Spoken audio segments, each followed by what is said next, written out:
Good day everyone.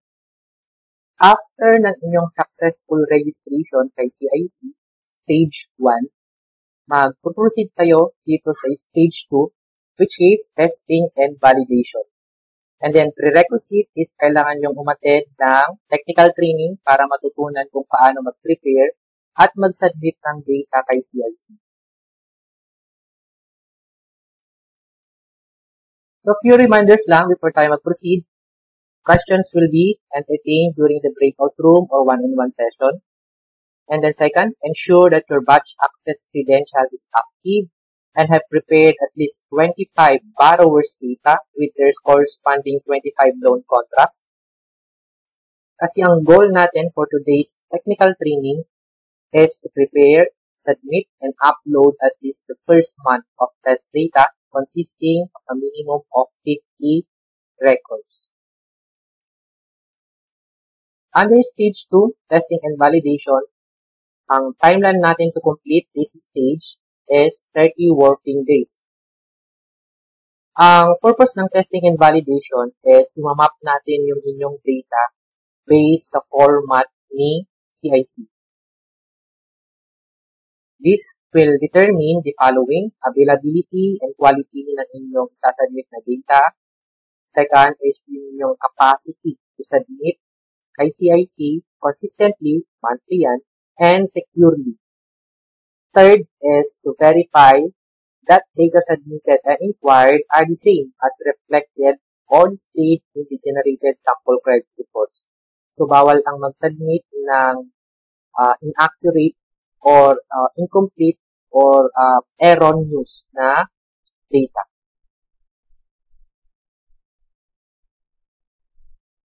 Sa Stage 2, Testing and Validation, meron tayong dalawang cases. Phase 1, ito yung unang gagawin.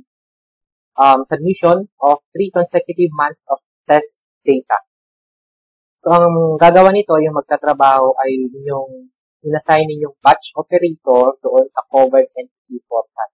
Siya yung mag-prepare ng sample data consisting of 50 records, comprised ng 25 subject or borrowers, yung kanilang personal information, and then yung 25 contracts, yung loan contract details.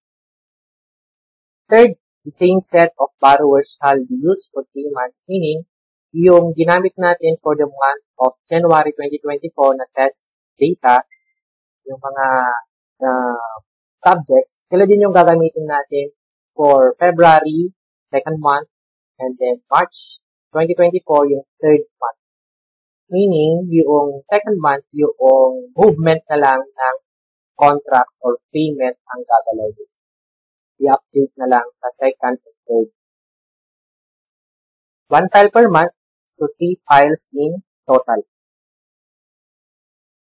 And then, all 50 records must be 100% loaded, meaning no errors.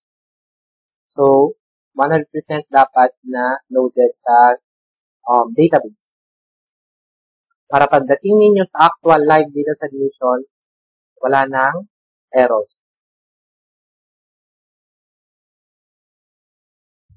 So, meron tayong optional methods in submitting data kay CIC. Number 1, yung manual submission using the Microsoft Excel template. Ito yung fields in Excel version 1.6 na template sinin sa inyo. Dinidiscourage namin gumamit itong manual, kapag nasa more than 300 accounts or borrowers na, kasi mahirap yung mag-manual. Pag-update ng payment or borrowers natin monthly, tapos itong Excel yung ginagamit. Number 2, at 3, dito, ini-encourage namin yung mga submitting entity na piliin na itong second and third options.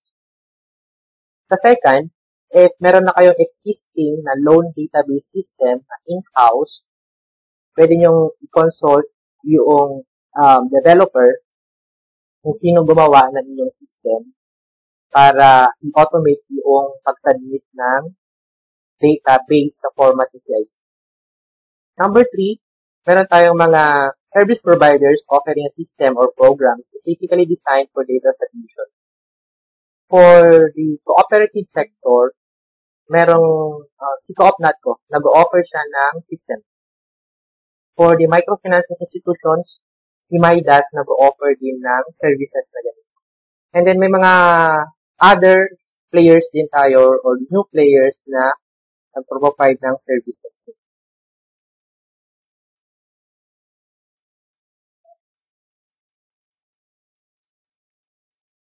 So, after ma-load yung ating 3 test files, ang next step is mag-generate kayo ng sample credit reports. At least 5 na credit report ng inyong i-report na borrowers. Phase 2, generation of 5 sample credit reports. So, ang gagawa naman nito, yung inassign ninyong web operator. Tayo mag-generate ng credit reports gamit yung kanyang web access credentials. And then, isasubmit niyo itong 5 credit reports na ito na na-generate para i-check ni CIC operator if tugma ba or may findings of observation. Pag may findings or observations si CIC operator, kakaroon kayo ng meeting via Google Meet, i-discuss na yung kanyang findings, observation. And then, isi-send niya yung kanyang summary of discussions kay submitting entity. And kailangan lang i-acknowledge ni submitting entity yung mga findings and observations na dapat i-correct na siya kapag nasa production environment or actual live data submission. If pass, makaka-receive kayo ng production certification or confirmation via email. Sinasabi doon na tapos na tayo sa stage 2, testing and validation. Pasado. Pero pag failed, si submitting entity ay mag-undertake ng necessary corrective actions para makorek yung mga findings and observation, lalo na pag major findings. And then, ayan yon yung pag natapos na tayo sa testing and validation, nakapasa, i-issuean kayo ng production confirmation. And then, magpuproceed naman tayo sa stage 3, which is ito yung production or actual live data submission. So, meron kayong 15 working days to comply o kontakin kayo ng isa naming agent para i-schedule kayo via Google Meet ulit, micro session. Kailangan nyo lang mag-prepare ng at least 5 borrowers. Live na ito ha, actual na. And then itong naka-highlight dito, ito yung pinaka-importante na reminder dito sa stage 3. Kasi required na meron kayong public static IP address para makapag-submit ng live data via FTP. Itong public static IP address, ito yung hindi nag-change IP address. Request ito kay internet service providers like PLDT, Smart, Globe, Converge, at sa mga iba, mga players as na ISP. Pwede yung i-request ito. Of course, with applicable fee.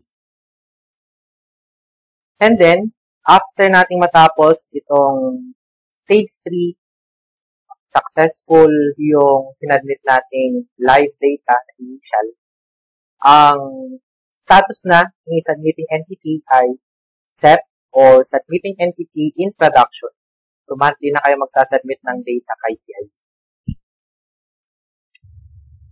So, ganito yung sample submission data file kapag natapos na tayo sa preparation. Next, changing the Windows default list separator or delimiter. Yung recommended kasi namin na operating system is Windows. And then, yung default list separator kasi ng mga Windows na computer or PC is comma. So, kailangan lang natin i-change ito from comma into type. So, paano i-change yan? Okay. First is, pupunta tayo sa control panel.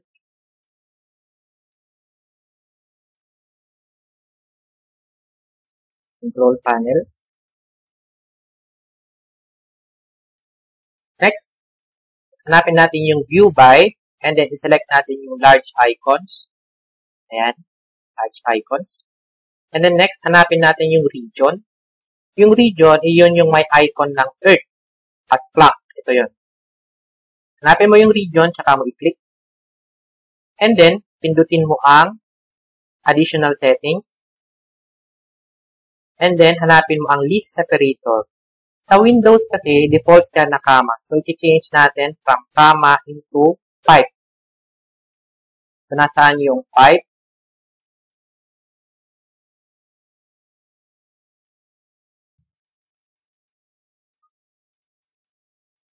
Yung pipe, ito yon, yung kasama ng backslash. I-shift nyo lang yan. Shift. Pindutin nyo yung shift. Ayan. Then, itong vertical line na to. Pindutin nyo yan. Ayan. So, palitan natin yung comma into pipe, shift, and then, hanapin nyo yung backslash na key. Nasa taas lang yun ng enter key or sa side niya. Ayan. Shift, then, pindutin nyo yung backslash. Ito yung pipe. So, after nun, click ang apply, and then click ang OK. And then, click ulit ang apply, tsaka OK. So, ganun yung pag-change ng list separator or delimiter. Next, demonstration doon sa data mapping using the Microsoft Excel template.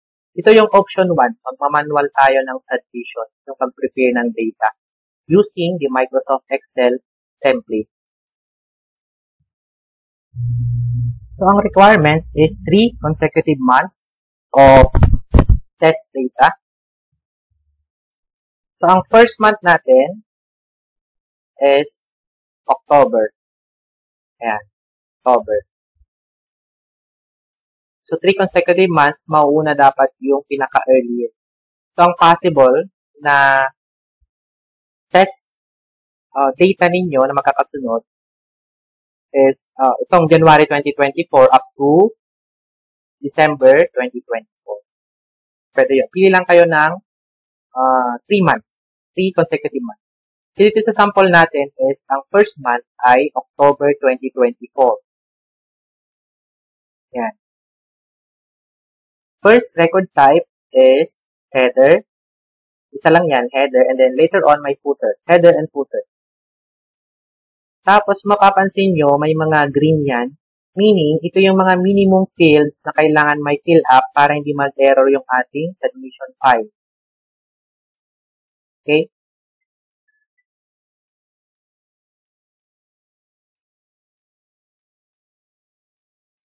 Record type HD. HD lang yan. Provider code, ito yung assigned provider code after ng inyong successful registration kay CIC. CO for cooperatives, yun yung start na dito. CO, cooperatives. RB for rural banks. PF for private financing companies. Ayan. Careful lang kayo doon sa CO, para hindi mapagbaliktad yung CO into C0. Para hindi mag-error. And then, yung ating file reference date should always be at the end day of the reporting month. And then, ang format ay day, month, and then year. So, nauna ang day, 31. And then, month is October. And then, 2024. 31/10/2024. Meaning, coverage in submission ay prior to 31/10/2024. Prior or on 31/10/2024. Version is 1.0. 1.0 lang ito. And then, yung ating submission type is 1. Default natin yan na 1. Provider comments, walang green yan. So, okay lang na blank. Okay din na may comments. Like dito. Okay. Next record type is ID. Lahat ng mga individual borrowers natin, yung kanilang personal information o yung ating borrower's information, dito natin ine-encode o nilalagay. So, 25 yan na ID, pababa. Basta may fill up, ID yan. ID, pababa, na 25. Provider code, kopyahin mo lang yung assigned na provider code sa inyo. And then next is branch code. Hindi ito required naman, walang green. Pero kung madami kayong branches for references kung saan galing yung account, ilagay din natin. Next is subject reference date. Ang subject reference date, same, end of the reporting month, 31/10/2024. Next is itong provider subject number. Ang provider subject number, ito yung unique code assigned to a specific subject. Meaning, hindi ito nauulit. Kapag itong members ID 00099 na-assign na kay Brody, huwag mo nang ulitin sa ibang borrowers or members. So, pwede nyo gamitin yung members ID number since may series yan, hindi nauulit. Or kung alin, or kung anong unique code yung ginagamit. Next, itong title, itong kulay gold or tan na ito, may mga drop down yan. So, piliin mo lang kung ano yung nag-a-apply or applicable. Then, silipin mo kung anong ibig sabihin yan dito sa IP. Nasa record type ID tayo, susulipin mo dito sa sheet na individual. So, anong ibig sabihin ng 10? 10 ay Mr. 11 Miss. Ito kasi yung input natin, itong value na to. And then, kapag nasa credit report na, ito naman yung lalabas, output. So, 10 for Mr. Okay. Piliin mo yung 10. Next, first name, last name, and middle name ay required na lagyan. Yan. Required ko na lagyan ha, first name, last name, and middle name, except for those individual na walang middle name sa kanilang ID. Or wala talaga silang middle name. Like ito, si Maria Delilah Main Downey, wala siyang middle name, so okay lang na wala. And then kapag middle initial naman, yung meron lang sa atin, huwag mo na ilagay. Middle name kasi yung tinatanong dito. And then yung suffix, merong separated na fields ito. Huwag mo nang ilagdag dito sa first name. May separate siyang fields. Okay?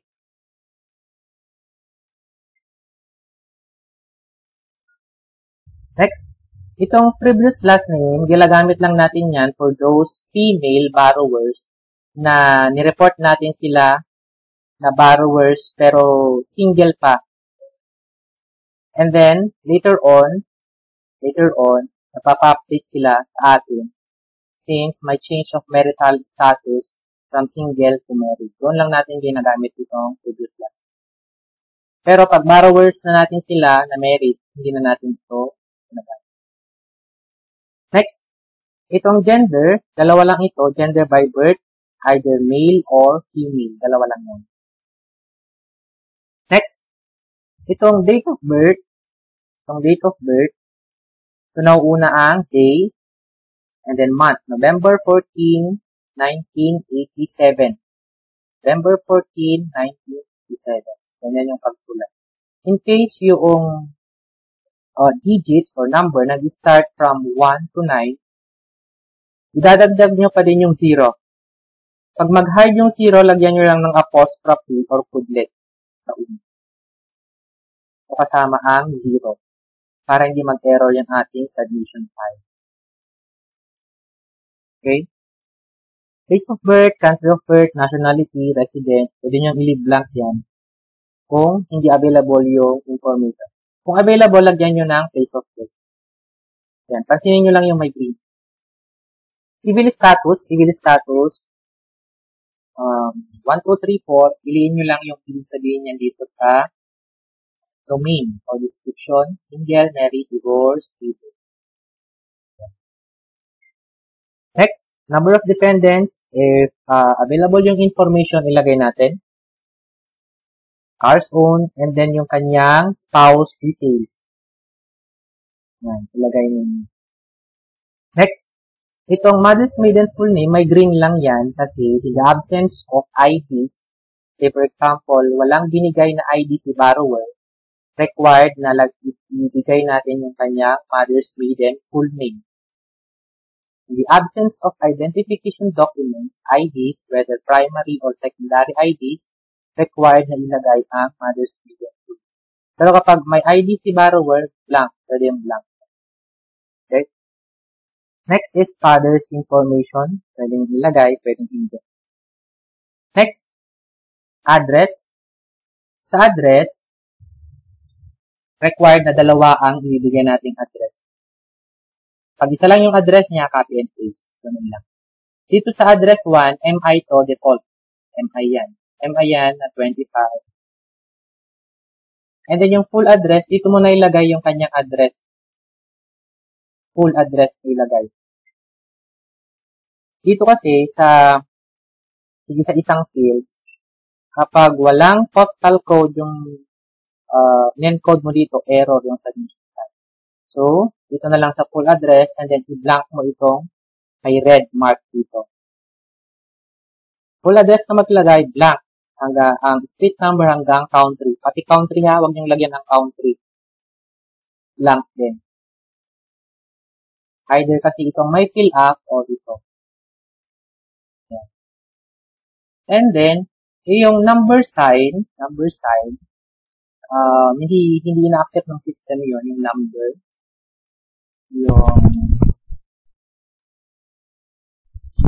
Yan.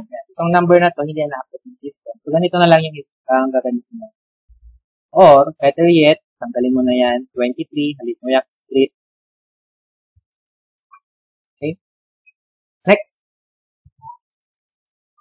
Yon, dalawang address. So, if wala ng additional address, copy and paste mo lang yung main, paste mo dito.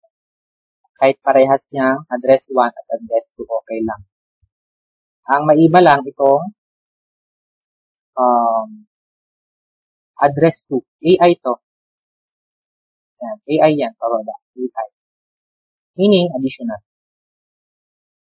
Next.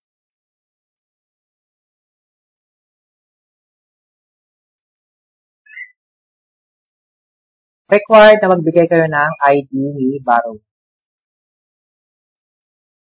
Since humihingi naman tayo dito upon loan application process, so ibigay lang natin yung primary IDs or secondary IDs. Ang identification type, ito yung mga primary IDs like PIN, SSS, ESIS, PhilHealth, UMID. Yan. Yung list ng primary IDs, nandito yun sa individual. Ito, PIN, SSS, ESIS, senior. Yan. Kapag primary IDs yung binigay ni borrower, ito yung mga yun, dito yung i-encode sa identification type. Kapag secondary IDs naman, dito sa ID. Medyo confusing lang. So, sa primary IDs dito, identification number. Dito naman, secondary IDs sa ID. Naka-acronym ito na spell out. Secondary IDs, ito yung mga secondary IDs natin. Driver's license, voter's ID number, PIN, voter's ID number, passport, PRC. Kapag yan yung mga binigay ni client, like itong drivers, dito mo ilalagay sa secondary, sa BH, column BH. Yan. Okay. Driver's license. Yung national ID nasa secondary ID pa lang dito sa format pa. Hindi mahanap dito sa primary. Nandito siya sa 32. Ito. Yan. Next. Required na merong at least isang contact. Yan, may green yan. At least may isang contact. Ano yun? 1, 2, 3, 4, 5, 6, 7, 8, 9. Ano to? Hanapin nyo lang kung alin yung nag-a-apply na contact na binigay ni borrower. Dito. 1 for main phone, telephone. 3 for mobile phone. Ito, hindi na applicable to luma na. Itong email and then social networking. Sa sample natin, ang binigay ni borrower ay mobile numbers, okay. And then, 0947, diretso lang yan. And then, dito pala sa ID, diretso din. Kalimutan kong sabihin. Itong ID, walang dash, walang hyphen. Diretso lang. Ayan. Diretso lang. So, walang lagyan ng dash or hyphen. Ganito din sa contact. Diretso lang. Pag email, number 7 yun. Lagay natin. Pag social network link naman yung binigay, ganito yung pagsulat ng social network link. Facebook, Instagram, X, or TikTok. Ganito yun. Sign, and then social network link. So, all in all, hanggang dito lang sa contact yung minimum na at least may fill up kayo. Para hindi mag-error yung ating submission file. The rest, pwede na itong i-blank if hindi available yung information. If available, pwedeng lagyan, pwedeng hindi. Like for example, itong employment trade name, employment details, ilalagay lang natin ito kapag employed yung borrower, meaning may employer siya. Kapag self-employed yung borrower, may sariling business, hindi siya dito sa employment, kundi dito siya sa sole trader. Pag may own business si borrower, registered sa Department of Trade and Industry or sa Mayor's Business and Licensing Office, registered, dito yon. Basta sole proprietorship. May sariling business si borrower dito sa sole trader. Pag employed yung borrower dito sa employee. So, pwedeng, if available yung information, pwedeng fill upan, pwede din. And then the rest, pwede nang i-blank. Kapag walang fill up yung ibang fields dito, huwag nyo i-delete itong column. Ganito lang yung column. Ganyan lang yan. I-blank nyo lang.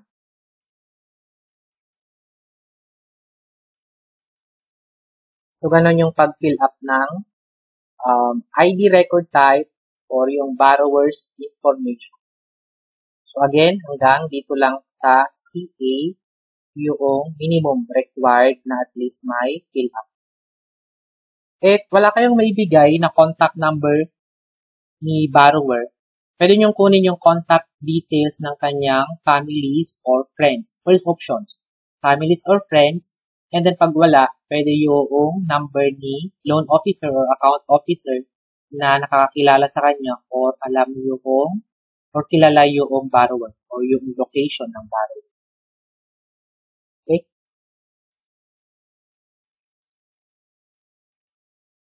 So, 25 yan, pababa. Ito yung pag-fill up. Okay? Next naman,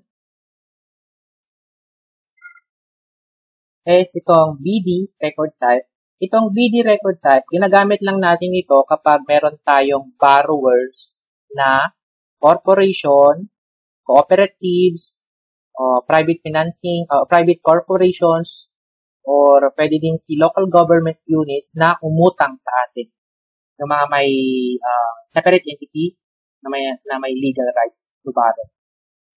So, yun lang. Ito lang yung fields na sa kanila. Dito natin i-report yung details ng company. If wala tayong borrowers na corporation or companies, so hindi to applicable sa atin. Delete nyo lang. So, pag individual lang yung ating mga borrowers, dito lang tayo mag-enter. So, is applicable lang pag mayroong isang borrower. Kapag borrowers natin, like say for example, si Cooperative Federation or si bank union or formal institutions na nagpautang kay cooperative or nagpautang kay bank. Like, pag Co-op Bank, nagpautang kay Co-op, si Co-op Bank, i-report niya kayo na borrower. Ganun yun. Purpose nitong fee. Pag walang ganun, individual lang yung borrowers, i-delete nyo lang siya. Okay? Next, itong CI, dito natin nire-report lahat ng loan contract details ng mga borrowers na nireport natin dito. So, dito yung borrower's information, dito naman yung contract information. Lahat ng installment contracts, kung anong loan windows yan, whether agri, business loan, personal loan, commercial loan, vehicle loan, kung anong klaseng loan, dito lahat yan. Even lump sum payment or lump sum na loan, dito din yan sa CI nire-report. Okay? So, record type is CI. Provider code, O8888, same yung kukunin nyo dito ha, yung provider code. Next, pansinin nyo yung mga may green dito ha, ito yung mga minimum fields. Contract reference date, same. End day of the reporting month, so 31 October 2024. Itong subject number, gagamitin natin itong subject number ni Brody Brown para i-link natin o masabi natin na ito yung kanyang loan contract.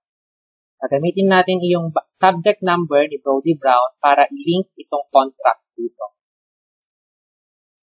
Ito kasing first and second loan ito ni Brody Brown. So, kunin natin yung subject number ni Brody Brown, paste natin dyan. Borrowers role, borrowers lang ito happy. Itong role, borrowers lang, B. Yan, default na B. And then, itong contract number naman, ito yung unique code assigned to specific contract, meaning hindi ito nauulit sa ibang loan o ibang PN. So, pwede nyo gamitin yung promissory note number or PN number, or kung wala pa kayong PN assignment, pwede din yung loan voucher number. Basta yung unique code na ginagamit natin para ma-identify yung specific contract. Pwede itong PN number. Since may series ito, hindi ito nauulit. Basta hindi ito nauulit. Okay? Next is contract type 12. So, piliin nyo lang yung contract type. Kayo yung pipili ng contract type ha. Yan. Pili lang kayo ng contract type 10 hanggang 60. 10 for agri loan, 11 loan line, 12 is personal loan or consumer loan, 13 is for real estate loan, 14 syndicated loan or ito yung group loan, term loan, medyo broad yan, short term for loan not more than 12 months, vehicle loan, unsecured loan for non-collateralized loan, salary loan, provident loan. So, madami. Kayo yung pipili dito kung alin yung pinakamalapit doon sa inyong loan, products, or services. Dito sa sample natin is 12. Personal loan. Okay? And then, contract phase. Sa contract phase, meron tayong 3 phases. Active, close, and close in advance. Ito yung ginagamit lang natin dito. Ha? Huwag niyong pansinin itong tatlo. Ito lang, yung ginagamit natin for submission. Active, if yung contract ay ongoing, new accounts, or past due accounts, or yung mga past due ba yan, maturity, active pa din. Hanggang hindi pa nag-zero yung outstanding balance, sila ay active pa din. Okay? Active, ito yung new accounts, ongoing, past due accounts, or yung mga bayan maturity date na, pero hindi pa nag-zero yung outstanding balance. Next, CL, close. Ito yung mga nag-mature ng account, meaning, nag-fully paid na si borrower at zero na yung kanilang outstanding balance. Zero na. Close. Itong close in advance naman, ito yung mga pre-terminated. Nag-advance full payment yung borrower. So, close in advance yun. Sa sample natin is ongoing pa. So, active. Next. Contract status, pwede itong blank. For special cases lang ito for those accounts na may problem. Currency, PHP, default to na PHP. Default to na PHP. PHP lang. Green yan. So, required na may fill up. Next is contract start date. Contract start date, ito yung disbursement date ng loan or kung kailan na-release yung loan.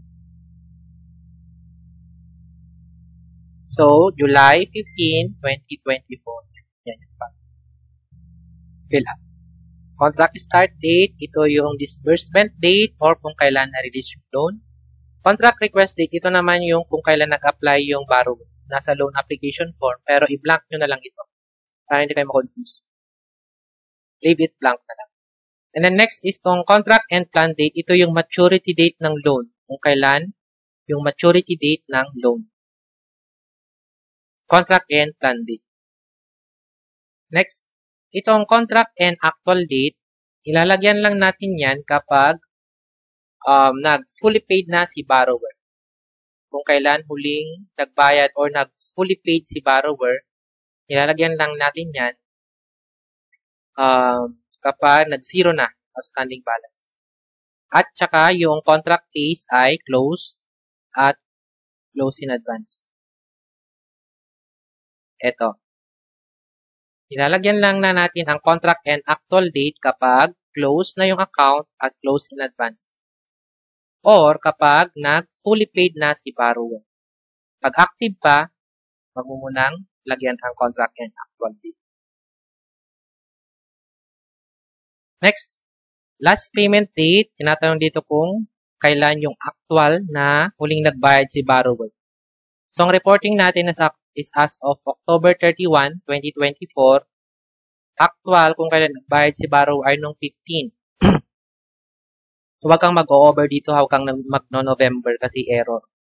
Since as of October 31 pa lang yung transaction. Next, itong reorganized credit code tsaka board resolution flag, i-leave blank nyo lang yan. Ito kasi reorganized credit code for those restructured loan, board resolution flag for companies ito. Next, itong finance amount, sa pagsulat ng amount, walang comma, walang decimal. Diretso lang. Finance amount, ito yung principal loan amount of the loan. Okay? And then installment number, kung ano yung napag-agrihan doon na installment number doon sa contract. So, dito sa unang loan ni Brody Brown, silipin natin yung kanyang amort. So, ito yung loan ni Brody Brown. Magkano yung inutang? 120,000 principal. Okay. 24% per annum. And then, 12 months. So, monthly siya magbabayad. Yan. So, na-release ito noong July 15, 2024. July 15, 2024. Tama. Maturity date kailan? July 15, 2025. Okay. Ongoing pa to. And then, kailan yung huling bayad niya? Noong October 15, 2024. Yung installment number niya dito is 12 kasi 1 year. And then, monthly. Transactions type. NA lang ito, NA. Yan, NA lang yan. And then, itong payment periodicity, makikita mo dito, ikaw yung, makikita mo sa amort, yan, monthly, yung napag-agrihan. So, piliin mo yung M. Anong ibig sabihin yan? Silipin mo dito.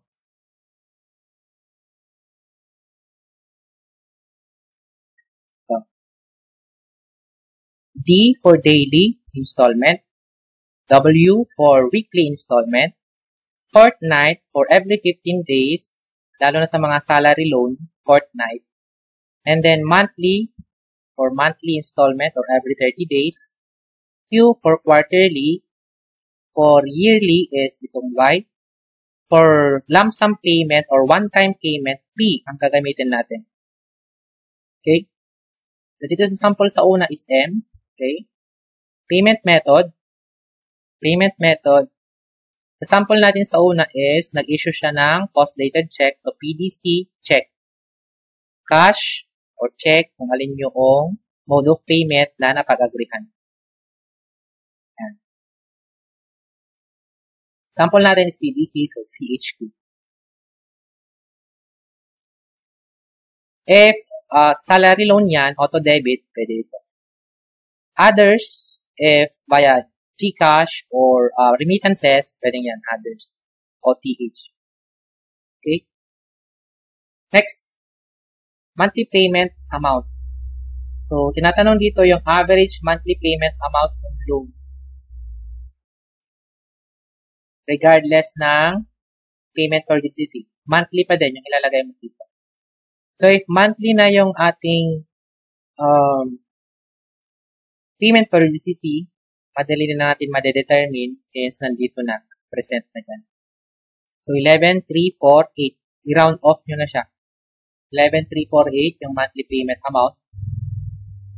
Next, itong first payment date, ito yung kung kailan yung first payment date. Sample natin sa una, noong August 15, 2024. Ayan, tama. Itong last payment amount, tinatanong kung magkano daw yung binayad niya noong October 2024.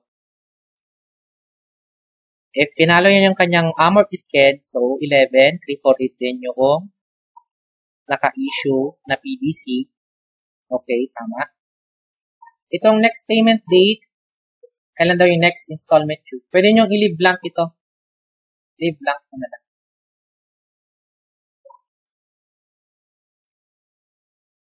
Pero kung gusto nyong lagyan, okay lang naman.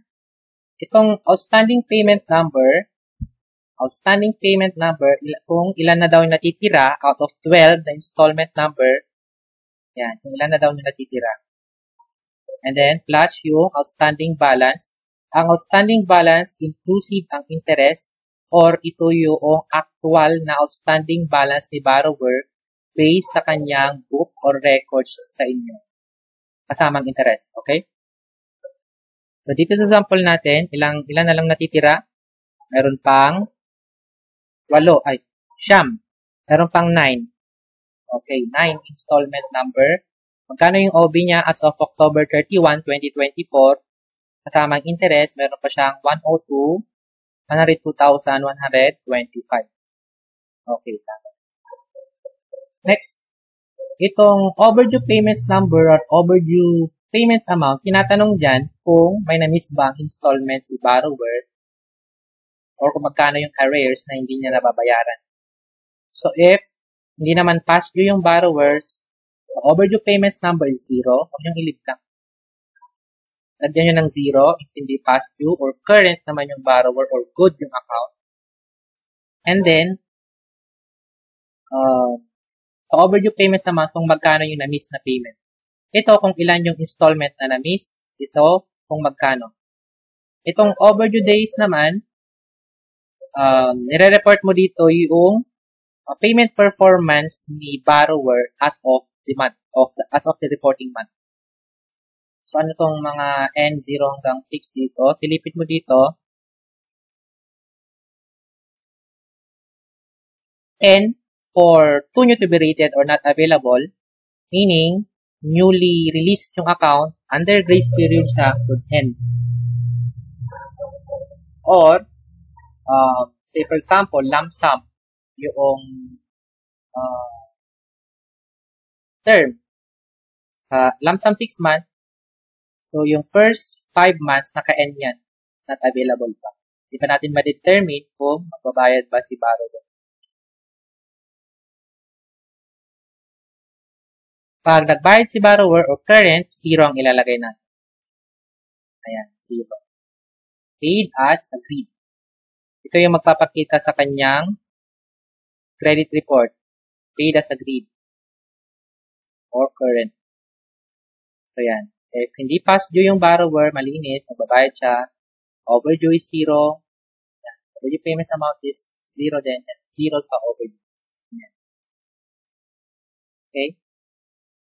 So, all in all, hanggang dito lang tayo sa overdue days, fill up, ito yung minimum na at least may fill up yung ating submission file para hindi mag-error. Okay? The rest, pwede niyang i-leave blank ito.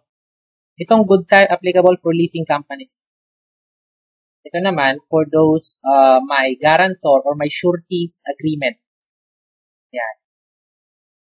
Pwede nang i-leave blank yan. Hanggang dito na lang kayo mag-fill up sa overdue days. Column AI. Next. Sa second, may ibang loan kasi si Brody Brown sa atin.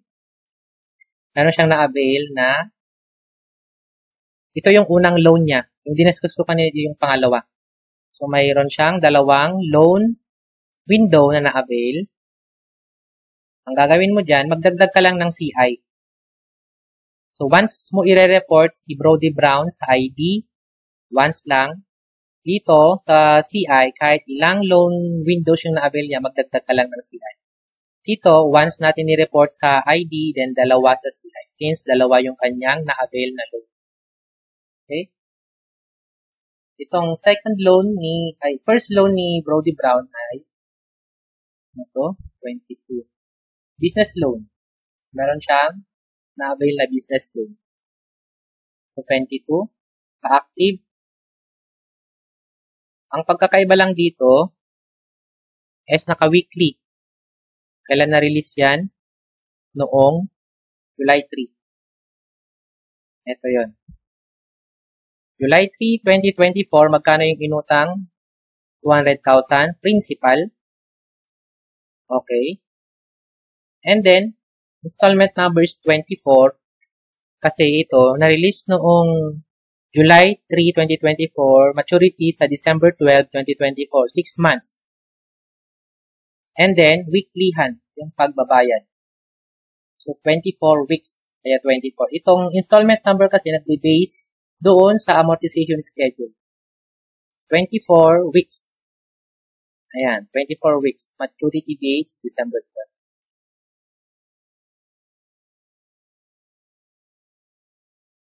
12. Okay. Last payment date, kailan na huli nagbayad? Bayad siya noong October 31, 2024. Okay. And then, weekly. Piliin mo yung double. Next, payment method is cash. Okay. Next, itong monthly payment amount, representation ito ng average monthly payment amount ng loan. So, monthly. The root word, monthly. Monthly yung tinatanong. Itong installment, yung amort kasi ni Brody Brown na una, itong weeklyhan.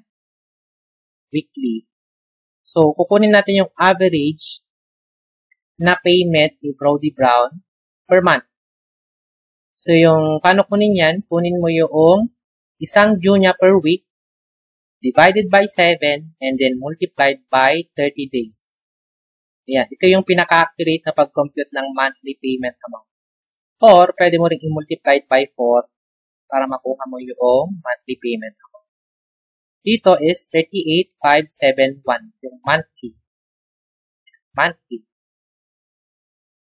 Next, first payment date, July 10, 2024. Ayan, tama. July 10, 2024. Next, last payment amount. So, magkano daw yung binayad niya for the month of October 2024. So, kahit ilang beses siyang nagbayad, from October 1 to 31, and total mo siya or yung aggregate payment made for the reporting month. So, magkano yan? Ilang beses siya nagbayad? 5 times siya nagbayad. And then, magkano? Nasa 50,000.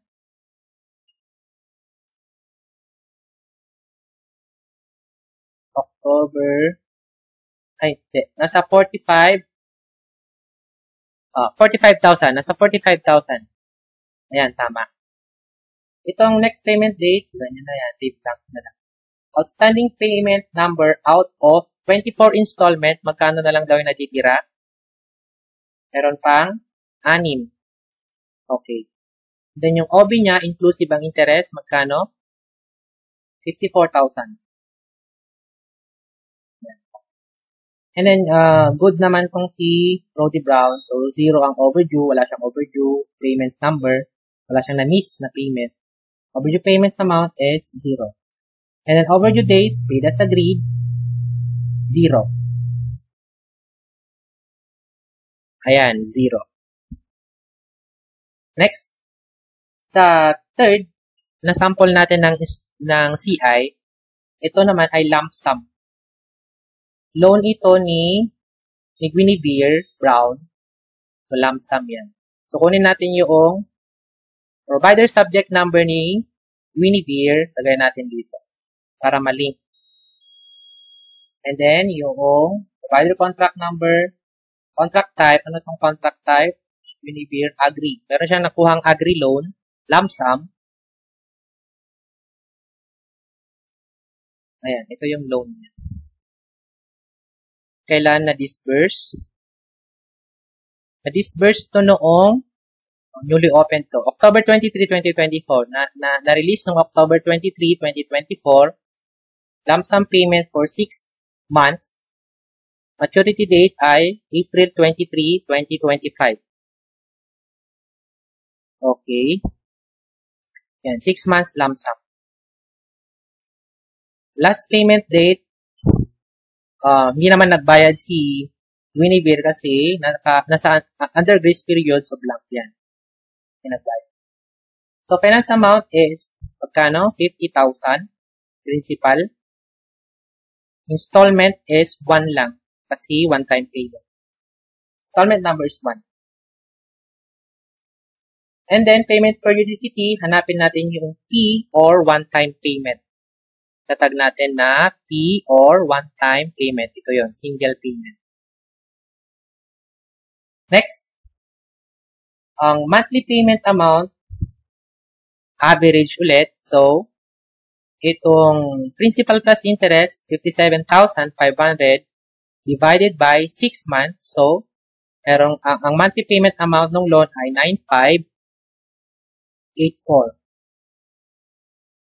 Next,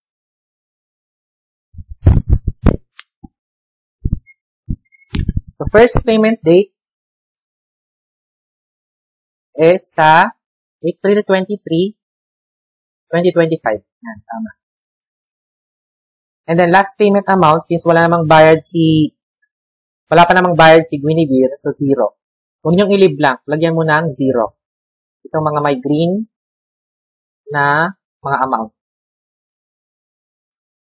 So, lagyan mo ng 0. Kapag walang bayad, or sa actual, wala pa talaga siyang payment.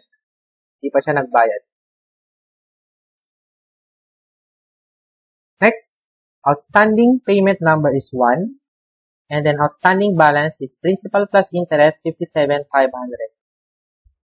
Next, overdue. Wala pa namang overdue si Guinevere, since lump sum ito. Tapos, itong overdue days niya ay N. Too new to be rated or cannot be determined yet. Okay? So, ganun yung pag-report ng lump sum payment. Sa pang-apat nating sample, ang problema naman dito ay past due. Si Belleric ay may utang sa atin pero past due. Ayan. Kunin natin yung provider code ni Belleric. Belleric Greenfield, lagyan natin dito. Si Belleric, wala pa kasing bayad. So, contract status, PD or past due. Nandito yon. PD, past due. Yan, yung case ni Belleric. So, madaming choices ito yung mga accounts na may problema.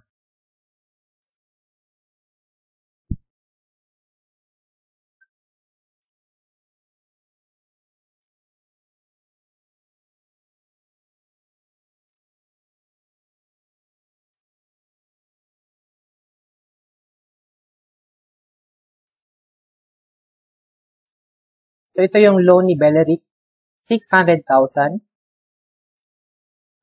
Loan term in years is 3 years and then quarterly. Ayan. 3 years, 2023 to 2026, 3 years yun. And then, quarterly, so 12, installment number. 3 years multiplied by 4. So, 12. And then, yung kanyang payment periodicity, lagay mo Q. Quarterly.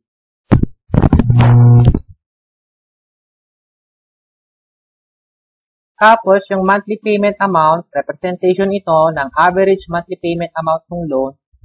Quarterly kasi yung payment niya.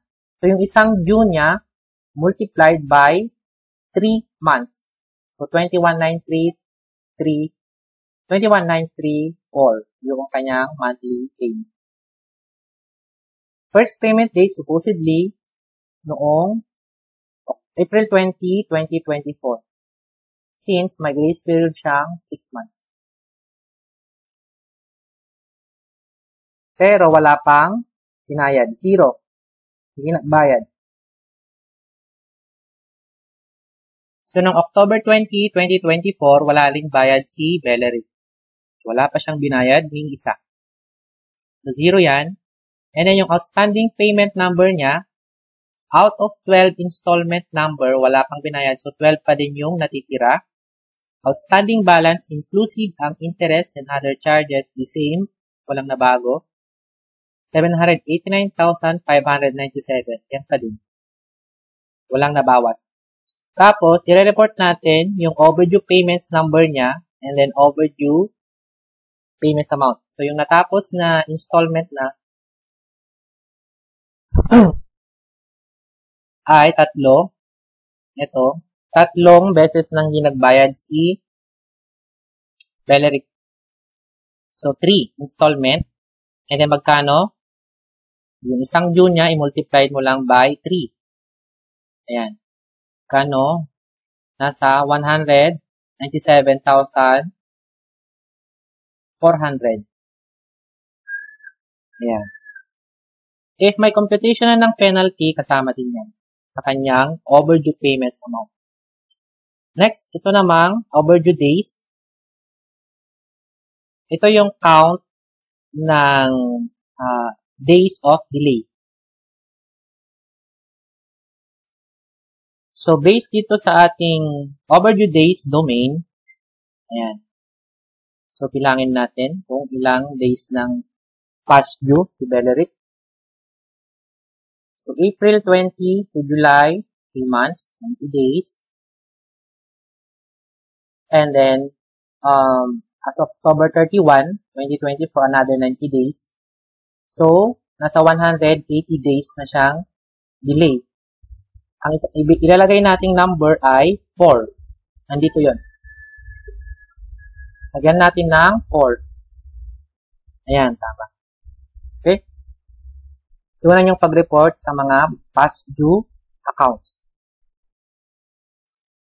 And then, ayun, nagdagdag na lang kayo ng additional borrowers, 25, and then additional contract para makompleto yung 25 na requirements. Next. Itong CN, ginagamit lang ito ng mga universal bank at commercial bank kasi meron siya lang mga products or services na hindi under installment. Special programs yun na nandito. Like ito, letters of credits, mga yan. So, wala tayong ganun na products or services. Delete natin itong CM. Hindi tayong gagamit nito. And then, ito namang CC, ginagamit lang ito ng mga credit card companies. So, delete. Ito namang CS, applicable for utilities and telecommunication companies. So, delete.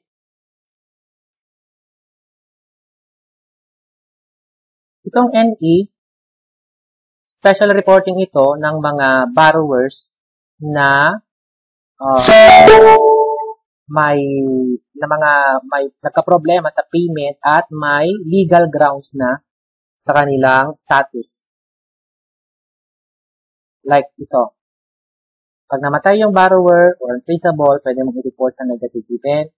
And then itong mga others dito is may legal grounds. Itong mishandle account, ito kapag nag-issue siya ng PDC, mga tumalbog yung mga payment na sa'yo. So, pwede mo siyang i-report na negative event. Okay? So, delete natin yan. Special cases lang to. And then, itong SL, wala yan. Subject link yan. Delete natin. So, ang normal na laman ng ating submission file ay header. Next is yung individual borrowers natin, yung kanilang personal information. Okay.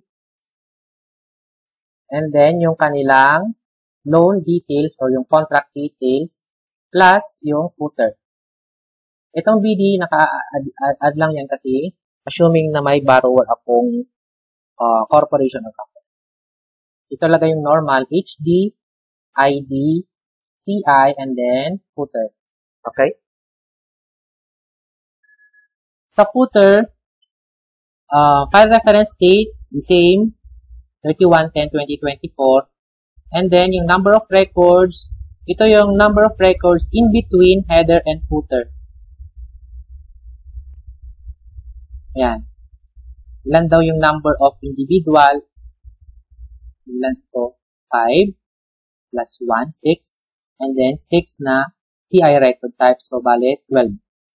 So, ganun yung pag-prepare ng submission file gamit ng Microsoft Excel. So, next month, ang gagawin mo lang next month, i-update mo yung nangyari sa payment naman, sa payment history or activity noong CI. Since ang guidelines is same set of borrowers.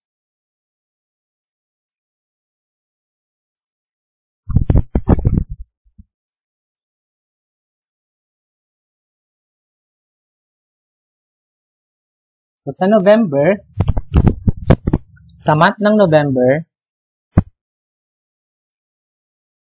i-update mo na, yan, i-update mo na lang yung, i-update mo na yung file reference date, so iba ulit yung reference date yan. End day ng November is 30/11/2024. Ito yung second month na ha, November 2024. So, palitan mo lahat yung mga reference date dyan ng 30/11/2024.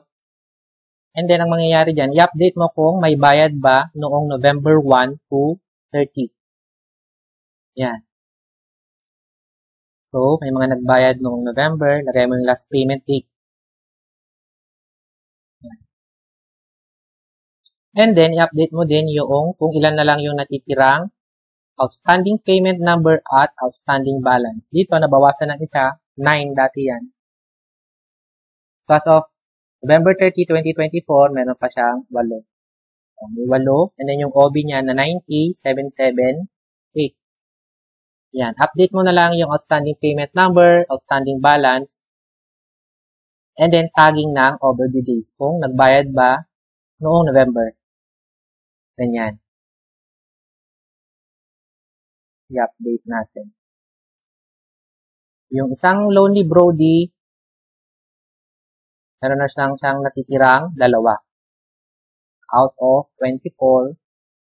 So, 2 na lang. Yan yung OB niya. So, ganun, yung pag-update. I-update natin yung outstanding payment number, outstanding balance, plus yung overdue, and then overdue days. In case for past due accounts. Like, for example, itong lump sum, nandyan pa din yan, naka-display pa din yan. Kahit lump sum yan, nakasama pa din siya sa second month. Kasi, ma-update ito sa November. Magpapakita itong November niya, yung historical niya na continue to be rated pa din. So, kasama pa din. Next naman, yung loan nung past due natin na si Beleric. So, November 30, 2024, walang bayad. So, magdadag tayo ng count ng past due, accounts receivable, ng another 30 days. So, 180 plus 30 na yun, 220. Nandito na siya sa 5. Yan, 5. Tama. So, ganun yung pag-update ng mga contracts for the following months. Okay? Yan.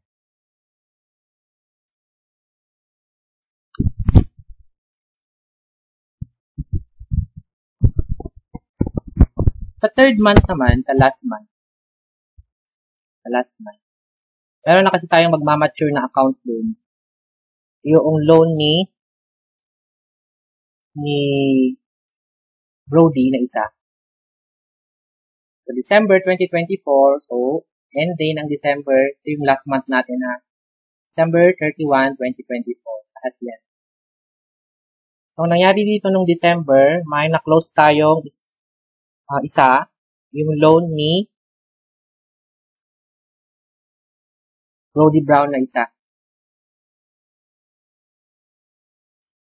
Yung loan ni Brody Brown, ito yon, matured na nung December 12, 2024.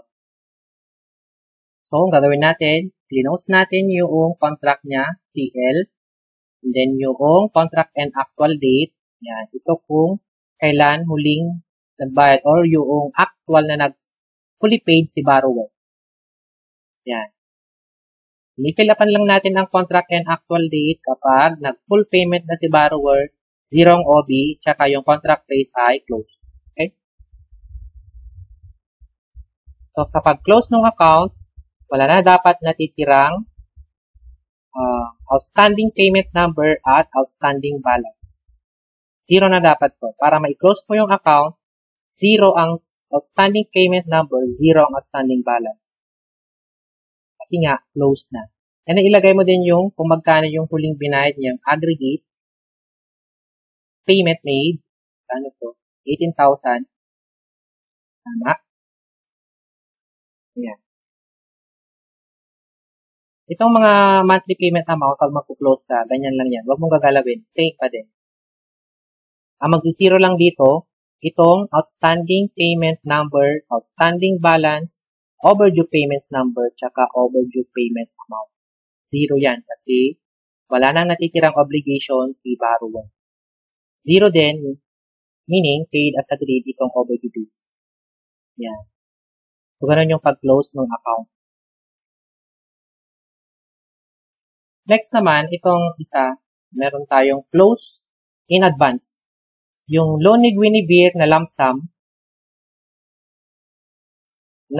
pre-terminated siya or nag-advance full payment siya noong nag-advance full payment siya noong December 27, 2024. So, nag-full payment siya para makapag-renew. Pre-terminated yung loan. Maturity date pa niya dapat ay sa April 23, 2025, pero nagbayad na siya nitong December. Wala siyang rebates. So, ang contract phase nun ay close in advance, CA. Ayan, CA. So, ilagay din natin yung contract and actual date. Pansinin nyo ito ha.